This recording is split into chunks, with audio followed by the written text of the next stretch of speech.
Well, hello and welcome to the Big Love Podcast with Bryan Sirchio. I'm Bryan Sirchio, and this is episode 1 of this brand new podcast, which means, among other things, that I'm just kind of finding my way into this and finding my voice. But however you found your way to this podcast, thank you so much for joining me. The tagline of my podcast is spirituality, culture, and a theology of thriving. And if that sounds interesting to you, I hope you'll join me for subsequent posts and lots of content that I'm going to share with you. In this first episode, I'm going to just tell you a little bit about myself and then explore those 3 areas of that tagline: spirituality, culture, and a theology of thriving, and what I mean by those things. So first, a little bit about me.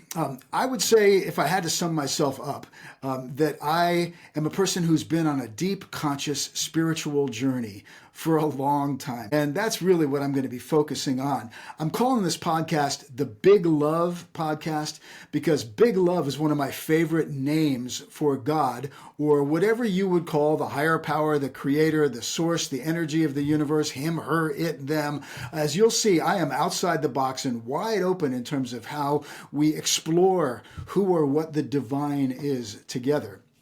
But I'm going to share with you what that means to me, and it always comes back to love, the primacy of love. I'm into the Bible, but I'm into lots of different sacred texts. I hope you'll find the way that I share the Bible compelling and probably a little bit different from how you've heard it presented in traditional churches before.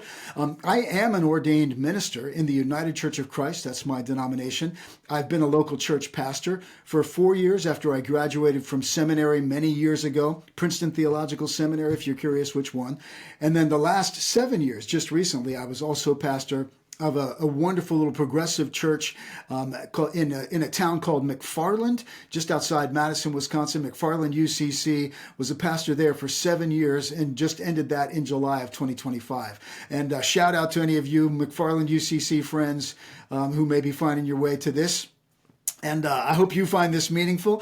And I'm going to be a little less structured and even more uncensored in this podcast. So apologies in advance if I am a little bit more gritty in this context than I would be at a local church on a Sunday morning at the pulpit. But it's still me, okay? Just me. All right. Now, so for the last 50 years, actually, I have been trying to just get as close to God, as I understand God, the big love, as I possibly can, and to share that with people. And as I've already said, what that really comes down to is just seeking love and truth in as many different forms and in as many different traditions and spiritualities as possible.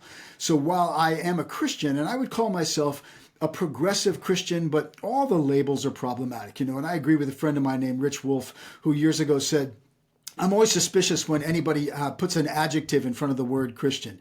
I wish Christian just stood for itself, but let's face it, as most of us know, in this world, there's a lot of crazy stuff that goes down in the name of Christianity, and I often find myself needing to distinguish between where I'm coming from and a lot of the ways in which the teachings of Jesus and the mission and the life of Jesus are presented in various spiritual camps.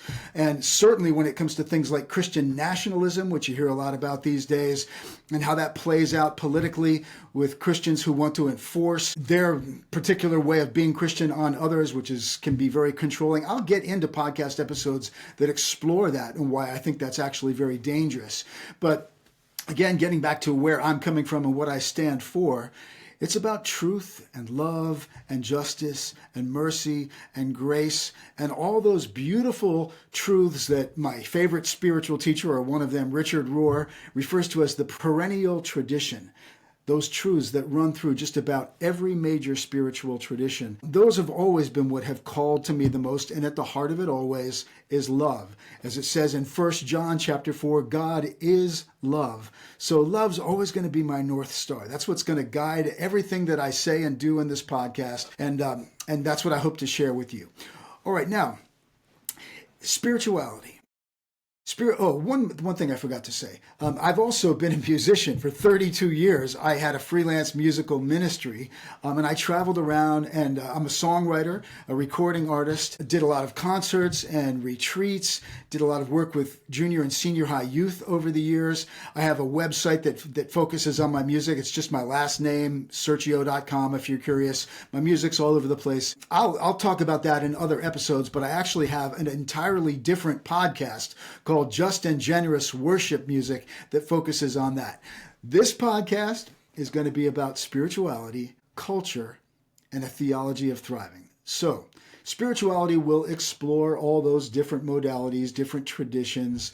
I'm deeply into shamanism, for example, and I'll share with you why I don't think there's any need to see a conflict between being a follower of Jesus and embracing shamanic teachings and practices. So I'll share that, and at some point maybe offer some teaching on how to do shamanic journeying after we talk about appropriation and making sure I'm approaching that with the appropriate degree of respect. I also study Jewish Kabbalah, and we'll look forward to sharing with you what that tradition is all about. I am also into the Egyptian mystery systems of Hermes Trismegistus and a book called the Kabbalion, which is just an amazing source of truth and wisdom. So as you can see, I'm just into a lot of different texts and traditions, channeled texts more recently, one called the Aquarian Gospel of Jesus the Christ, which is just amazing to me. The works of Paul Selig and his channeled texts from what he calls the guides. So again, I'm not going to get into any of that stuff in this first episode, but I'm just giving you a taste of the breadth of what I mean by spirituality.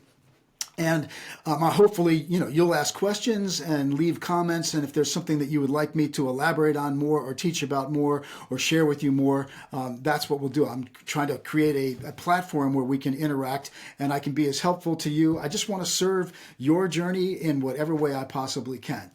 All right, culture. I believe that the spiritual journey gets us into everything. And so how I approach current events, including politics, is led by my spirituality. So I will share in this podcast my take on what's going on in the world, the current political situation, and why I think it's time to have love-centered politics. And I'll get into what I mean by that. But I'm tired of people thinking that love is not realistic or love somehow doesn't apply or doesn't work in the public sphere or in the rough and tumble nitty-gritty of the political world or international relationships, policies. I think love has everything to do with it. And the absence of it is at the heart of many of the problems that we have in the world right now. And then the theology of thriving, that gets into my 20-year passionate study of the New Thought movement and self-help movement. Some of the teachers of the movie The Secret, for example, maybe you've heard that. That's what I mean by the New Thought movement. And teachers such as Esther and Jerry Hicks and the whole manifesting world, all the teachers of The Secret. I've read so many of their books, and the whole idea of manifesting externally who we are and what we focus on internally and how we co-create our reality and how that dovetails with the teachings of Jesus, in my opinion.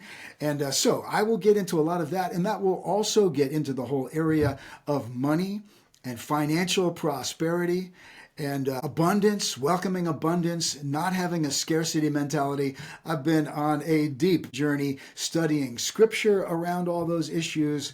Too much to get into, but just giving you a taste again. I'm going to get into all that stuff. All right, now, I'm going to close this first episode by sharing a little story. I first heard this story by the man to whom it actually happened, a pastor of a very cool church in Asheville, North Carolina, called Jubilee Church. And the pastor's name, the founding pastor, was Howard Hanger. He was a former Methodist minister who I guess was invited to leave Methodism when it was not inclusive when it came to the LGBTQ plus community, and he was doing weddings and asked to leave his church, etc. And he started this amazing congregation called Jubilee Church that he pastored for over 30 years before he retired. Howard was the son of a prominent Methodist minister himself, and when he was growing up, he went through his own teenage rebellion, and he decided at a certain time that he was an atheist, that he no longer believed any of this stuff that he'd grown up hearing from his dad and in the church. And he said, as he told the story, it was kind of his teenage rebellion, and he needed to push back against his dad in some way. And by the way, if you're an atheist, I just want you to know that I have lots of respect for atheism. I think there are many really good reasons why people don't believe in God as God has been portrayed, and certainly the church as the church has been portrayed. The church has betrayed its own essence throughout history in so many tragic ways. If you're a person who has been completely turned off by churchianity and the horrendous ways in which the church has treated paganism and other religions and controlled, and the patriarchy, I'm going to get into all of that. And I'm in agreement with you, okay? There's so many good reasons not to believe all this garbage. And yet, getting back to the story, Howard came to his dad one day and he said, "Dad, I don't believe in God anymore. I'm an atheist." And he said his dad was in his bedroom and he was bending over, polishing his shoes, actually. And Howard busted in the bedroom and said, "Dad, I'm an atheist. I don't believe any of this stuff anymore." And he was kind of expecting his dad to be upset or to at least push back or, have some reaction. And he said his dad barely even looked up, kept on polishing his shoes, and simply said, "Do you believe I love you?" And Howard said, "Well, yeah. What's that got to do with it?" And his dad said, "Well, that's good enough for me." And I've told that story a lot over the years because I mean it when I say that God is love. If you love, then you are experiencing God as I understand. Call it what you want. I don't think the big love cares what we call it. It doesn't matter. If there is love inside you, then you're connected to the essence of what I'm talking about when I talk about the divine or the creator or the source or the big love. So I hope that means something to you. If you love, you know God. In fact, that's almost a quote from 1 John chapter 4. Those who love know God and are born of God. It really doesn't matter what we call it. So anyway, I am really looking forward to sharing this podcast with you. And I hope you'll come back and let me know if there's a particular topic or subject or question you might have that I could respond to. I'd be glad to make content and post videos in response to some of your questions. If you want to disagree with me about anything, you are more than welcome to do so, but let's be respectful, okay? I mean, I'm not trying to lay a trip on anybody. I mean, I'm not going to always claim to be right by any means. One of my favorite Hebrew texts is Micah 6:8 that says, "What does God require but to do justice and to love kindness or mercy and to walk humbly with your God?" Humility to me means showing up, not claiming to have everything figured out or to know everything, and to be willing to listen and to be open. So that's the spirit of this whole thing. So the last thing I'll say is if you want to help me grow this channel and grow this podcast, then please subscribe, share it with friends, you know the deal, how we get the algorithms working on my behalf and trying to get the word out about this thing. So thank you so much for joining me, and I will look forward to seeing you again sometime soon. All right, take care, and may the big love bless you.